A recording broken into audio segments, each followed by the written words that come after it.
নমস্কার বন্ধুরা, আমাদের দার্জিলিং গ্যাংটক ট্রিপের আজকে ডে 1।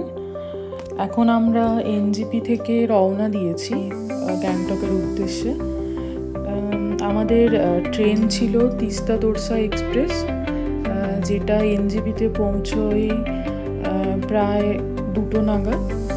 ওখান থেকে আমরা কিছুক্ষণ ওয়েট করে তারপরে আমরা গ্যাংটকের উদ্দেশ্যে রওনা হই। আমরা রওনা হয়েছিলাম প্রায় 4:30 নাগাদ এবং গ্যাংটকে পৌঁছেছি প্রায় 1:30 নাগাদ হোটেলে। আসলে রাস্তার, এখন তো বর্ষাকাল, তাই রাস্তার অবস্থা খুব একটা ভালো না, কিছু কিছু জায়গাতে ধস নেমেছে, সেই কারণে আমাদের গন্তব্যস্থলে পৌঁছতে একটু দেরি হয়। তারপরে আমরা গন্তব্যস্থলে পৌঁছে, আমরা হোটেলে পৌঁছে ওখান থেকে আমরা বিকেলে এমজি মার্গের উদ্দেশ্যে রওনা হই। ওখানে গিয়ে আমরা মার্কেটটা খানিকটা ভিজিট করছিলাম। অসাধারণ একটা এনভায়রনমেন্ট ওখানকার। ওখানে কিছুক্ষণ ঘুরে, ওখান থেকে আসলে আমাদের হোটেল থেকে এমজি মার্গের ডিস্টেন্স খুব একটা বেশি না।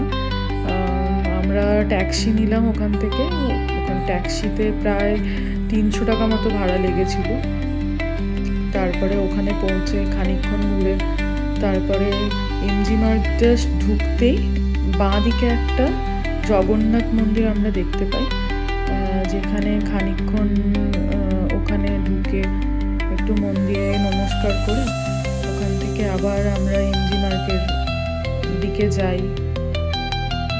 তারপরে খানিকক্ষণ ঘোরাফেরা করি।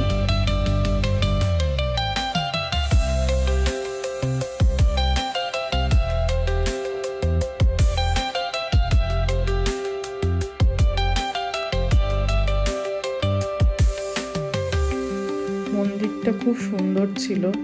একটা অন্য জায়গায় গিয়ে নিজেদের মন্দির দেখার আনন্দই আলাদা।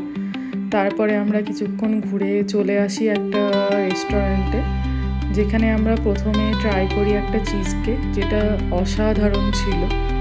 ওই প্রাইস ছিল অ্যারাউন্ড ধরুন 210 মতো।